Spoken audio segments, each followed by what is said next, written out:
कराची में भारतीय प्रॉक्सी कलदम जमातुल अहरार का बुज़दिलाना वार। सिंध रेंजर्स ने हमला नाकाम बना दिया। कैंप पर हमलावर 3 दहशतगर्द हलाक, 1 अफगान दहशतगर्द जख्मी हालत में गिरफ्तार।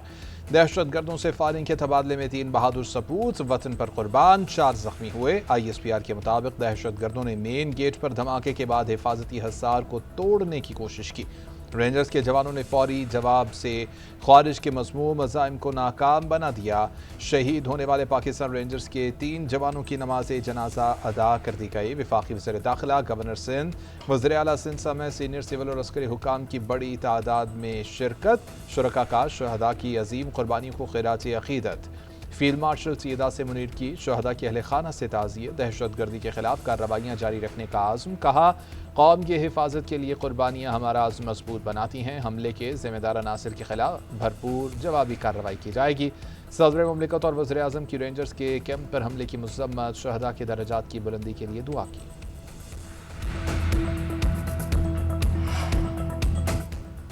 पाकिस्तान रेंजर्स सिंध कैंप हमले में गिरफ्तार जख्मी अफगान दहशतगर्द उस्मान का एतराफ़ी बयान सामने आ गया। जमातुल अहरार के पस पर्दा अफगान तालिबान रजीम के राबितों से मुतालिक होशरुबा इंकशाफात भी कर दिए। गिरफ्तार अफगान दहशतगर्द ने बताया कि मेरा नाम उस्मान अली और अफगानिस्तान के इलाके जलालाबाद से आया हूँ। मेरे 3 साथी अब्दुल हादी, जानान और उमर फारूक भी थे। मेरे साथ आने वाले दहशतगर्द अब्दुल हादी को मारा जा चुका है। दहशतगर्द जानान ने पाकिस्तान रेंजर्स के कैंप पर बम फेंका था। हम लोग अब्दुल हादी के पास 7 दिन कबल पाकिस्तान आए थे। हमें बाजोड़ में ज़ेर तामीर बिल्डिंग में रखा गया था। असलहा अब्दुल हादी वज़ीरिस्तान से लेकर आया था। हम सबको अफगानिस्तान में ही तरबियत दी गई थी। मुझे सिर्फ जैकेट दी गई, खुदकुश उससे हम खुद ही तैयार कर लेते हैं। जमातुल अहरार के अफगानिस्तान में कमांडर का नाम अहरार मौलवी साहब है।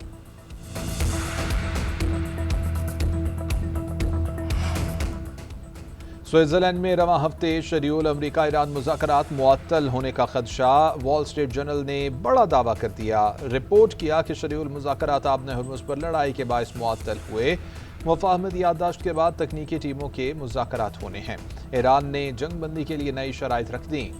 वज़ारत ख़ारिजा के तर्जुमान इस्माइल बक़ाई कहते हैं कि मकबूजा लबनानी इलाक़ों से गैर मशरूत इसराइली इनख़ला के लिए वाज़ेह टाइम लाइन तय किया जाए।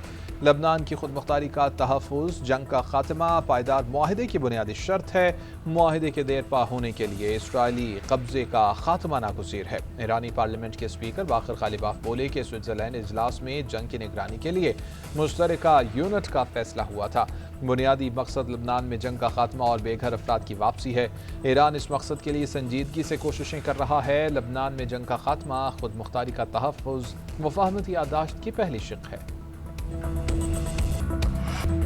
आबना हुर्मुज़ का इख्तियार सिर्फ और सिर्फ ईरान के पास है। अमरीकी हमले आबना हुर्मुज़ की मुकम्मल बहाली में रुकावट हैं। ईरानी वज़ीर ख़ारिजा अब्बास अराग़ची का 2 टुक पैगाम। बगदाद में इराक़ी हममनसब के हमरा प्रेस कॉन्फ्रेंस करते हुए कहा कि अमरीका से मुआहदे के तहत आबना हुर्मुज़ में मैरीटाइम ट्रैफिक की बहाली की मुकम्मल ज़िम्मेदारी सिर्फ ईरान की है।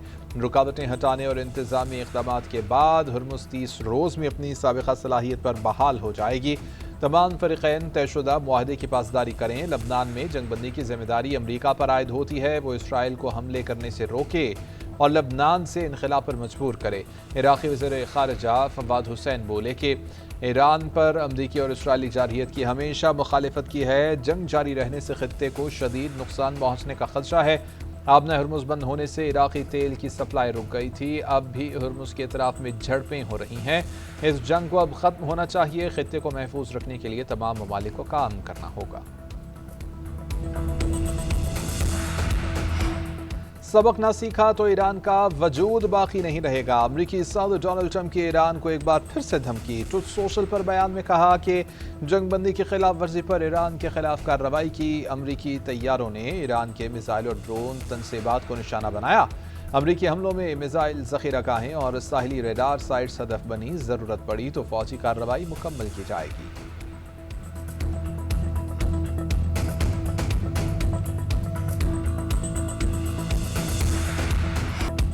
एक तरफ जंगबंदी, दूसरी तरफ झड़पें। ईरान और अमरीका के दरमियान कशीदगी बरकरार। वाशिंगटन के तेहरान पर हमले, दिफाई तनसीबात और ड्रोन ज़ख़ीरा गाहों को निशाना बनाया गया।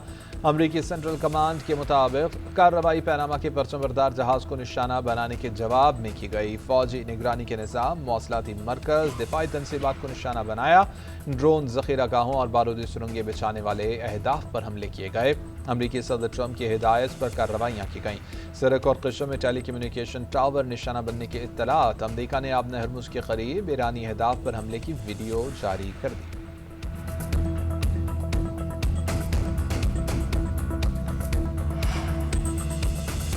ईरान ने बहरीन और कुवैत में अमरीकी अड्डों पर फिर से हमला कर दिया। नेवी और फ़ज़ाइया ने मुश्तरका तौर पर कार्रवाइयाँ रोकीं। ईरानी पासदारान इनक़िलाब के मुताबिक रात 2 से 3 बजे के दौरान 8 अमरीकी तनसीबात को निशाना बनाया गया। कुवैत में अली अल सालम एयरबेस और बहरीन में अमरीकी 5वीं बहरी बेड़े के हेडक्वार्टर्स पर हमले किए गए। फौजी कार्रवाइयाँ अमरीकी जारहियत के जवाब में की गई हैं। पासदारान इनक़िलाब ने मिसाइल हमलों और ड्रोन्स की वीडियो जारी कर दी। मिसाइल पर फारसी में अमरीका के नाम पैगाम में लिखा गया है कि ट्रंप की कामयाबी ये है कि इस नाकाम जंग में अमरीकी फ़ौजियों के लिए ताबूत बना दें और व्हील चेयर तैयार करने वाली कंपनीज की आमदन बढ़ जाए।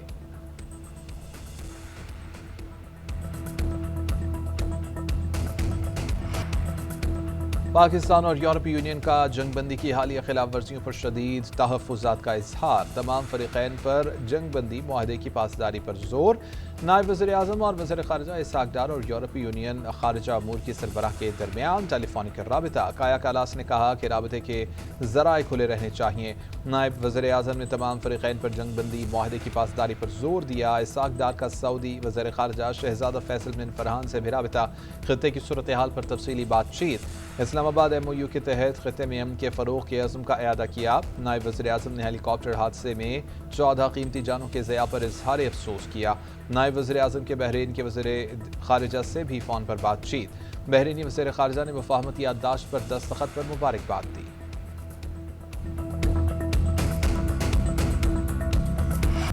ईरान के खिलाफ अमरीका और इसराइल के जंगी जराइम का मुकदमा लड़ा जाए। मिनाब स्कूल के मुजरिमों को इंसाफ के कटहरे में लाया जाए। ईरानी सुप्रीम लीडर मुश्तबा खामनाई का जुडिशरी वीक पर 2 टोक पैगाम। मुल्की और बैन अल-अक़वामी अदालतों में मामला उठाने का हुक्म दे दिया। ईरानी अवाम के हकूक़ के तहफ़्फ़ुज़ मुबैना जंगी जराइम का कानूनी ताक़ुब अदलिया की अहम तरीन ज़िम्मेदारी करार दे दिया। कहा, अदलिया की कामयाबी से अवाम का निज़ाम पर एतमाद मजबूत होगा। अदालती इस्लाहात के असरात नज़र आने चाहिए। जानी, माली और नफ्सियाती नुकसानात के अज़ाले के लिए कानूनी मुकदमा तैयार किए जाएँ। बच्चों समेत आम शहरियों की हलाकतों, अस्पतालों और अवामी मराकज़ पर हमलों की मुकम्मल तहक़ीक़ात होनी चाहिए। वफाक से इस्तीफ़े ना दें लेकिन सूबे के लिए आवाज़ तो उठाएं। वज़ीर आला सिंध का MQM को मशवरा। असम्बली इजलास में खिताब करते हुए मुराद अली शाह ने कहा, पीपल्स पार्टी वफाकी हुकूमत का हिस्सा नहीं, सिर्फ उसको सपोर्ट करती है। हुकूमत वज़ीर आला और काबीना होती है, सदर, गवर्नर और स्पीकर नहीं, और ना ही एग्जीक्यूटिव फैसले लेते हैं। आप वफाकी हुकूमत में हैं, सिंध के लिए आवाज़ उठाएं। ऑपोजिशन वाले कहते हैं साल का हिसाब दो, हम आवाम को हिसाब दे रहे हैं जब ही वो ज़्यादा वोट देकर मुंतखब करते हैं। ऑपोजिशन ने कहा कि बजट बनाने के लिए एतमाद में नहीं लिया गया। कहीं भी बजट बनाने में ऑपोजिशन को एतमाद में नहीं लिया जाता। सिंध की तरक्की के लिए सबको मुत्तहिद होकर काम करना होगा। NFC में सूबों का हिस्सा कम करने का कहा गया। बाकी सूबे हिस्सा कम करने पर राजी भी हो गए थे, लेकिन सिंध ने आइन के मुताबिक विफाक को मजबूत करने का हल दिया। सिंध असम्बली ने माली साल 2026-27 का बजट कसरत राय से मंजूर कर लिया। ऑपोजिशन की तमाम तरामीम मुस्तरद।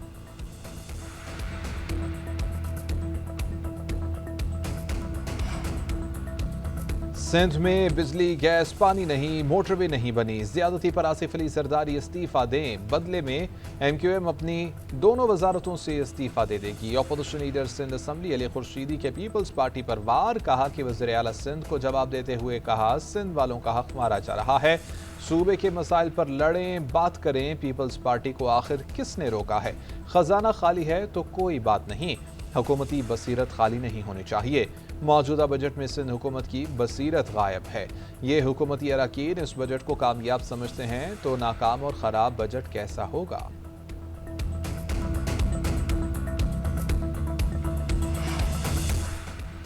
पंजाब असम्बली में पेश Punjab control of actual offenders bill 2026 پر ایک نئی بحث چھڑ گئی۔ ایک طرف قائمہ کمیٹی برائے داخلہ نے بل کی منظوری دے دی تو دوسری جانب اسپیکر ملک محمد احمد خان کا ایوان میں بل سے لا علمی کا اظہار۔ مجوزہ بل کے تحت بار بار جرائم میں ملوث افراد کی نگرانی کے لیے پہلی مرتبہ الیکٹرانک مانیٹرنگ ڈیوائس استعمال کرنے کی تجویز۔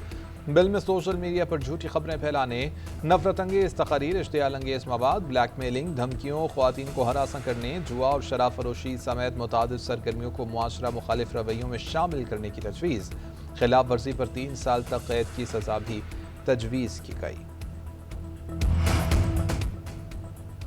عالمی مارکیٹ میں قیمت کم ہوتے ہی تیل میں ریلیف دیا جائے گا۔ وزیر پیٹرولیم علی پرویز ملک کا اعلان۔ کہا کہ حکومت نے عوام کو ریلیف دینے کے لیے 130 ارب کی سبسڈی دی۔ پچھلے ہفتے پیٹرول کی قیمت جتنی کم ہوئی اس سے بڑھ کر ریلیف دیا گیا۔ قیمتوں میں کمی کے حوالے سے متحرک ہیں۔ کچھ عناصر لوگوں کو گمراہ کر رہے ہیں۔ عالمی سطح پر کیے گئے معاہدوں پر رہتے ہوئے آگے چلیں گے۔ ایران سے سستا تیل اور گیس خریدنے پر غور کیا جا رہا ہے۔ ایران گیس پائپ لائن منصوبہ پیرس کی عدالت میں ہے۔ کیس کی پیروی کر رہے ہیں۔ ایرانی بھائیوں سے مل کر ہی معاملات حل کریں گے۔ اسپتالوں میں مریضوں کی صحت کے تحفظ کے لیے اہم اقدام۔ پہلی مرتبہ ہر سرکاری اسپتال کی روزانہ جامع صفائی مہم جاری ہے۔ آپریشن تھیٹرز کو بھی انفیکشن فری کرنے کے لیے بھرپور صفائی، مخصوص کیمیکلز کے ذریعے دھلائی کا عمل جاری۔ وزیر اعلیٰ مریم نواز کا کہنا ہے کہ پنجاب کے ہر شہری بالخصوص بچوں اور خواتین کی صحت کی فکر ہے۔ یورپی معیار پر اسپتالوں کی ڈیپ کلیننگ کی وجہ سے متعدی امراض کے پھیلاؤ میں کمی ممکن بنائی جا رہی ہے۔ وزیر اعلیٰ بلوچستان سرفراز بگٹی کی جمعیت علماء اسلام فے کے سربراہ مولانا فضل الرحمان کی رہائش گاہ پر آمد۔ ملاقات میں مجموعی سیاسی صورتحال پر تبادلہ خیال کیا گیا۔ بلوچستان میں امن و امان کی صورتحال اور باہمی دلچسپی کے امور پر تفصیلی گفتگو کی گئی۔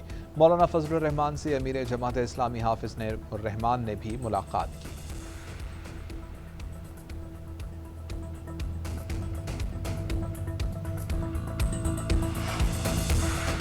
سندھ میں پولیو وائرس کے خاتمے کی جدوجہد میں اہم پیش رفت۔ 29 ماحولیاتی نمونوں میں سے 28 منفی آ گئے۔ وزیر صحت مصطفیٰ کمال کے مطابق حکومت وائرس کے مکمل خاتمے کے لیے تمام وسائل بروئے کار لا رہی ہے۔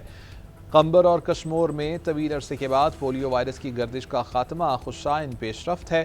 بدین اور میرپور خاص میں مسلسل دوسرے ماہ ماحولیاتی نمونوں کا منفی آنا اہم کامیابی ہے۔ پولیو کے خاتمے کے لیے حکومت تمام سٹیک ہولڈرز کے تعاون سے جامع اقدامات جاری رکھے ہوئے ہے۔ کراچی میں خصوصی انسداد پولیو مہم کا انعقاد کیا جائے گا۔ پاکستان مسلم لیگ کے صدر چودھری شجاعت حسین سے بلوچستان کے پارٹی وفد کی ملاقات۔ سیاسی صورتحال اور بلوچستان کے معاملات اور پارٹی کے تنظیمی امور پر بات چیت۔ چمن کے لوگوں کے روزگار اور آمد و رفت کے مسائل پر تبادلہ خیال کیا گیا۔ چودھری شجاعت حسین نے کہا، بلوچستان میں قیام امن کے حوالے سے پاکستان کی مسلح افواج کا کلیدی کردار ہے۔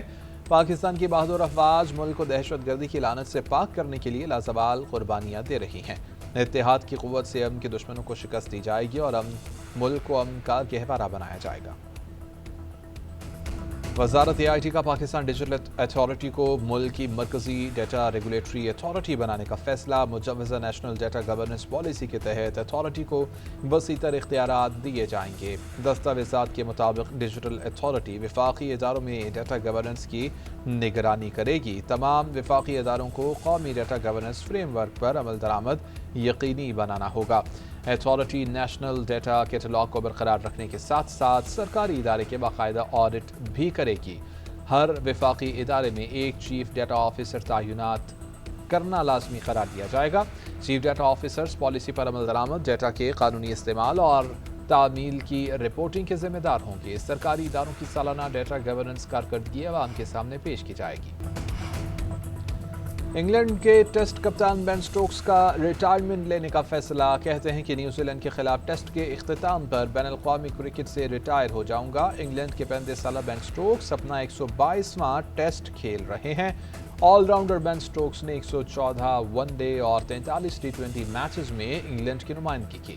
ورلڈ کپ 2019 میں انگلینڈ کے چیمپئن بننے میں بین سٹوکس کا اہم کردار ہے۔